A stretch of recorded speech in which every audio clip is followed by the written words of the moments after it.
అనిల్కి ఇవ్వాల్సిన క్రెడిట్స్ మాకు ఇచ్చావు. సంక్రాంతి సుల్తాను అవన్నీ అనిల్వి. వెంకటేష్ గారు వాళ్ళిద్దరు కలిపి చేస్తూ వచ్చింది ఇది. అందరికి నమస్కారం. లైఫ్లో యావరేజ్ సినిమాలు చూసాం, ఫ్లాపులు చూసాం, హిట్లు చూసాం, సూపర్ హిట్లు చూసాం, బ్లాక్ బాస్టర్స్ చూసాం,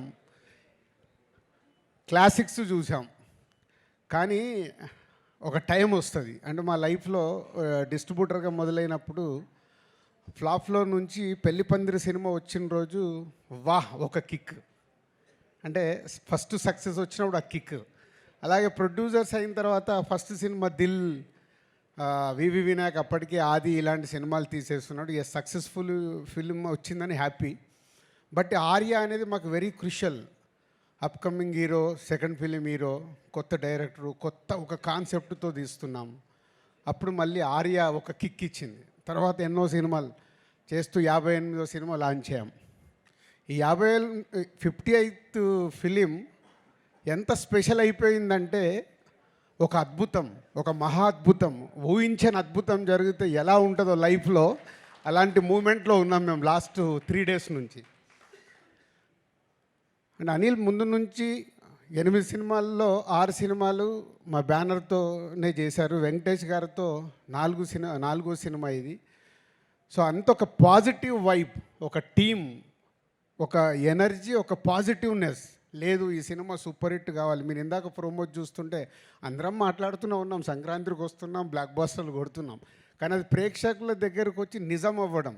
అప్పటి వరకు మాట్లాడింది మా ఊహ, మేము అనుకుంది ప్రేక్షకులకు రీచ్ అవుతే బాగుండనే ఆలోచనలతోనే మాట్లాడతాం. కానీ ప్రేక్షకుల దగ్గరికి వెళ్ళి అంత అద్భుతమైన రెస్పాన్స్ రావడం ఈ సంక్రాంతి వస్తున్నాంకి అనిల్ ఆ సాంగ్లో ఎందుకు పెట్టాడో తెలియదు. బ్లాక్ బాస్టర్ పొంగల్, అది మాకైతే బ్లాక్ బాస్టర్ పొంగల్ అయింది. ఈ సంక్రాంతి ఫర్ ఎవర్. ఇంకా మేము 20 ఏళ్ళు, 30 ఏళ్ళు, 40 ఏళ్ళు సినిమా తీసినా ఈ 2025 సంక్రాంతిని అయితే మర్చిపోలేము. Thank you Anil. And Venkatesh గారు, ఇందాక నేను చెప్పాను 4 సినిమాలు. ఎప్పుడు నేను చెప్తూనే ఉంటాను, వెంకటేష్ గారి గురించి మాట్లాడాల్సి వచ్చినప్పుడు is only producers hero. Producers గురించి ఆలోచించి సినిమా రిలీజ్ అయ్యాక కూడా ఇప్పుడు అనిల్కు 100 ఐడియాలు ఉండొచ్చు డిఫరెంట్గా ప్రమోషన్ చేద్దామని. అక్కడ ఆ హీరో నిలబడ్డప్పుడే ఆ ప్రమోషన్లు అవుతాయి. అనిల్ ప్రతి తాటికి వెంకటేష్ గారు ఉండి ఆ ప్రమోషన్లు చేయించినందుకు సార్ మీకు హ్యాట్స్ ఆఫ్. ప్రతి డైరెక్టరు ఇలాంటి కొత్త థాట్స్ ఆలోచించి ప్రమోషన్ చేస్తే ఎంత అద్భుతం జరుగుద్దో మళ్ళొకసారి ప్రూవ్ చేసావు అనిల్.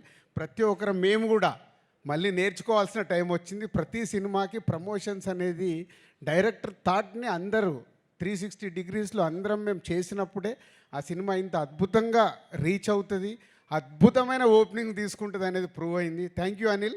మళ్ళీ 58వ సినిమా తర్వాత కూడా మేము నేర్చుకుంటున్నాము. అలాగే టీం అనిల్కి ప్రమోషనల్ టీం మనోజ్ కానీ అండ్ పిఆర్ఓస్ వంశీశేఖర్ కానీ అందరు కలిసి సాయి అందరు ఒక టీం వర్క్ కావాల్సింది రీచ్ చేసినందుకు మీ అందరికీ థ్యాంక్ యూ వెరీ మచ్.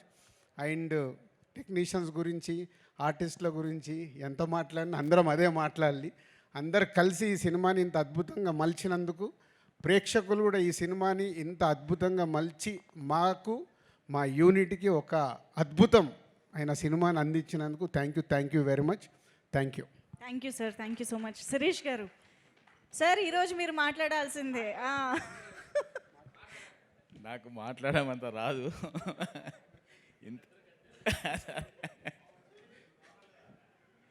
ఇంతటి పెద్ద విజయాన్ని అందించిన తెలుగు ప్రేక్షకులకు మొదట థ్యాంక్స్. నేను అనిల్ గురించి చాలా మాట్లాడాలనుకుంటా, కానీ అక్కడ మాట్లాడాలనుకుంటా ఇక్కడికి వచ్చేసరికి మర్చిపోతా. అనిల్, ఫస్ట్ నేను థ్యాంక్స్ చెప్పాల్సింది ఎన్టీఆర్ ఆర్ట్స్ హరి గారికి. ఆయన లేకపోతే ఆ రోజు మేము పటాస్ అనే సినిమా చూడకపోతే అనిల్ మాకు ఈరోజు లేడు. ఆ రోజు సినిమా చూడడం, ఆ సినిమా చేయడం, ఆ రోజు మా కాంపౌండ్లోకి వచ్చిన అనిల్ని మేము బయటకు పోనివ్వడం లేదు. మేమంటే అంత ఇష్టమేమో, ఆయన కూడా పోవాలనుకోవడం లేదు. ఫస్ట్ ఆయనకు థ్యాంక్స్ చెప్పాలి. ఆయన లేకపోతే ఈరోజు యాజ్ అండ్ టుడే ఈరోజు మేము లేం. బికాస్ మాకు జరిగిన ప్రాబ్లంకి ఎప్పుడు అనేవాడు అనిల్ సినిమా షూటింగ్ జరుగుతున్నప్పుడల్లా, సార్ ఈ సినిమా మీ టోటల్ ప్రాబ్లం సాల్వ్ చేస్తుంది అని. పైన తదాస్తు దేవతలు అన్నారేమో, నిజమేమో, ఈరోజు నిజమైంది. మేం బావిలో పడిపోతున్నామని ఎంతమంది సంతోషపడుతున్నా అక్కడ పడ్డామనే లోపలనే పక్కన చూసుకుంటే వాళ్ళ పక్కన ఉన్నాం. ఆ credit goes to only Anil. Thank you very much Anil. Venkatesh గారు నిర్మాతల హీరో, ఆయన ఎప్పుడు ఇలా కాలర్ ఎగిరేస్తూ నడుస్తుంటాడు. అది ఓన్లీ నిర్మాత సన్గా ఆయన ఎప్పుడు నిర్మాత క్షేమం కోరుకుంటాడు కాబట్టి ఇప్పటికైనా కాలర్ ఎగిరేస్తూనే ఉన్నాడు. Thank you sir, thank you very much, thank you. Thank you so much Shirish గారు. సో నెక్స్ట్ నుంచి నేను మాట్లాడడం తగ్గియాలి, సిరీస్ స్టార్ట్ చేయాలి. సో థ్యాంక్ యూ జీవి గారు. ప్రసాద్ ఐమాక్స్లో సినిమా చూసి కిందికి దిగుతుంటే F2 ఎంత చేసింది సార్ గ్రాస్ అని అడిగారు.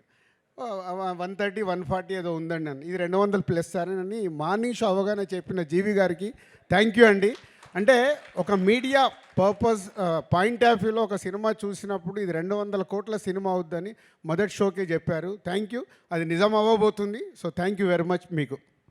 Thank you so much Raju గారు అండ్ శిరీష్ గారు. నాకు యాక్చువల్లీ పెదరాయుడు సినిమాలో ఎంఎస్ నారాయణ గారి డైలాగ్ గుర్తొస్తుంది. మేము ఇప్పటివరకు చూడని 2 విషయాలు అనిల్ గారి దయ వల్ల చూడగలిగాము. ఇళ్లలో పాతుకుపోయినటువంటి ఆడవాళ్ళందరినీ థియేటర్స్ దగ్గర చూస్తున్నాము. ఇంకోవైపు శిరీష్ గారు సమీర్ గారి మాటల్ని స్టేజ్ పైన చూస్తున్నామని అంటే అది అనిల్ గారి సినిమా వల్లే సాధ్యమైంది.